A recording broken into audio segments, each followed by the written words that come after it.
Imagine walking to work tomorrow morning, and before you can cross the street, a government official orders you to strip naked.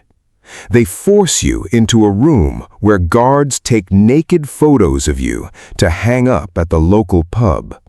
Then they douse you from head to toe in kerosene and chemical acid.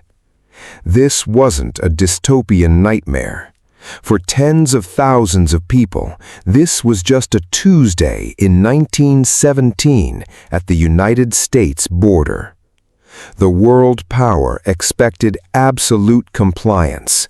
They expected fear.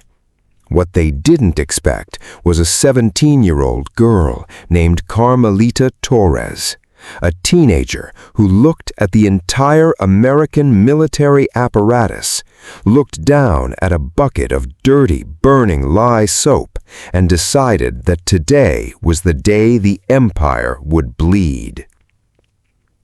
To understand the explosion that shook the El Paso Juarez border on January 28, 1917, you have to understand the slow, simmering rot of the weeks that preceded it.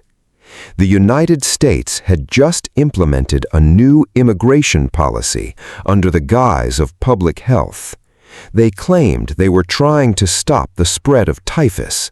But the execution of this policy wasn't medicine, it was psychological warfare.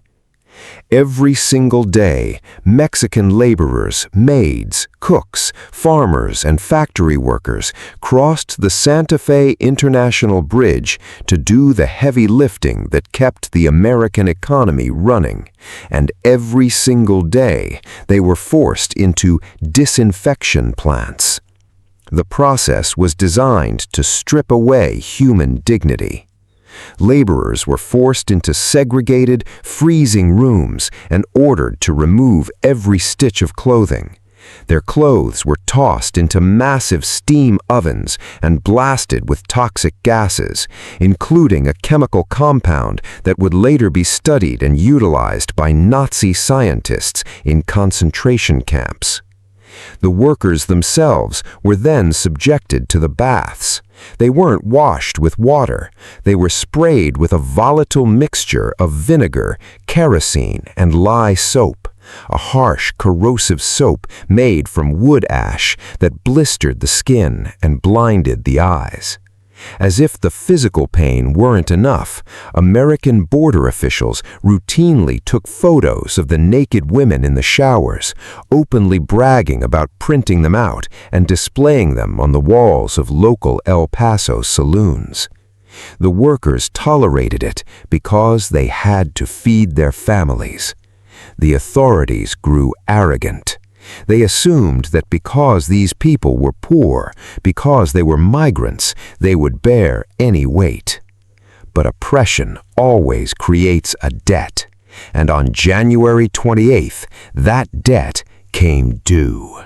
Carmelita Torres was not a politician. She was a 17-year-old maid.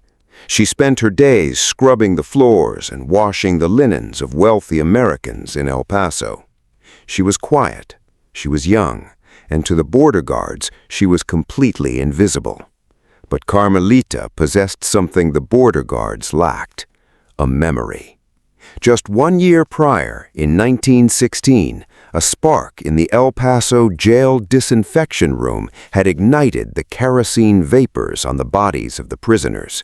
27 Mexican men were burned alive in their cells, their skin melting away because of the government's hygiene protocols.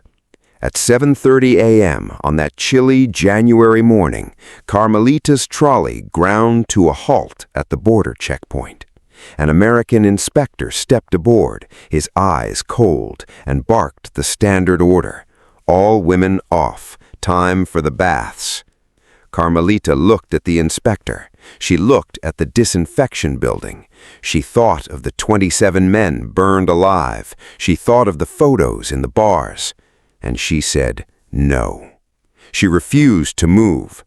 The inspector, shocked by the defiance of a teenager, moved to grab her. Carmelita didn't flinch. She stepped off the trolley, but not to go to the baths. She turned to the other 30 women on the transit and shouted a call to resistance. Within minutes, those 30 women refused to enter the facility. They stood in solidarity with Carmelita, forming a human wall. The trolley drivers, angry that their schedule was being delayed, began to honk their horns and yell insults. That was their second mistake. The noise attracted the attention of thousands of workers arriving for the morning shift. Carmelita climbed onto the tracks, her voice ringing out over the crowd, exposing the horrors of what happened behind those closed doors. The spark hit the tinder. By 8:30 a.m., the gathering of 30 women had mutated into a raging sea of 4,000 furious protesters. When the Texas Rangers and American cavalry rode in on horseback with guns drawn to crush the assembly, they expected the crowd to scatter. Instead, they walked into a war zone. The women didn't have guns, but they had the tools of their labor. They stormed the disinfection buildings, seizing the very weapons meant for their humiliation: buckets of boiling water, chemical mixtures, and blocks of corrosive lye soap. When the cavalry charged, the women hurled the lye soap directly into the eyes of the horses and the faces of the soldiers. The blinding, burning soap brought the charge to a grinding halt. Soldiers fell from their mounts, gasping and clutching their eyes.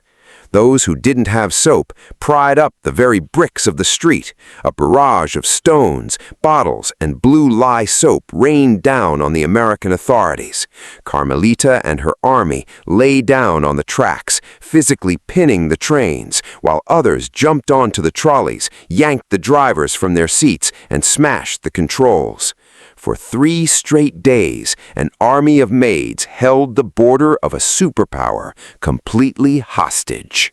By the third day, the sheer military might of 2 nations, as the Mexican government deployed infantry to assist the Americans from the other side, managed to contain the riot. Carmelita Torres was hunted down and arrested. After her arrest, she was swallowed by history. We do not know where she was taken, how long she was imprisoned, or where she laid her head to rest. The empire did what empires do. They tried to erase her name, so no one else would dare to copy her courage. But while they could erase her body, they could not erase what she broke. The mass, mandatory, daily forced stripping and chemical bathing of daily commuters was broken. The authorities, terrified of another uprising that would paralyze the international border, heavily scaled back the enforcement and altered the protocols. The daily terror had been tamed. Carmelita Torres proved a fundamental truth about power. It is an illusion that relies entirely on your cooperation. The moment you refuse to cooperate, the illusion shatters. She showed the world that dignity is not something given by a government. It is something you possess, and something worth fighting for with whatever you have in your hands, even if it's just a bar of soap. History books love to remember the generals, the presidents, and the empires. They conveniently forget the 17-year-old maids who actually changed the world. If you believe that the names of heroes like Carmelita Torres deserve to be spoken out loud, do not let this story stop with you. Hit that subscribe button, smash the like sign, and share this video with someone who needs to remember that no matter how big the giant is, they can still be brought down. Drop a comment below. What would you have done if you were standing on that trolley track with Carmelita? Let me know, and I'll see you in the next piece of forgotten history.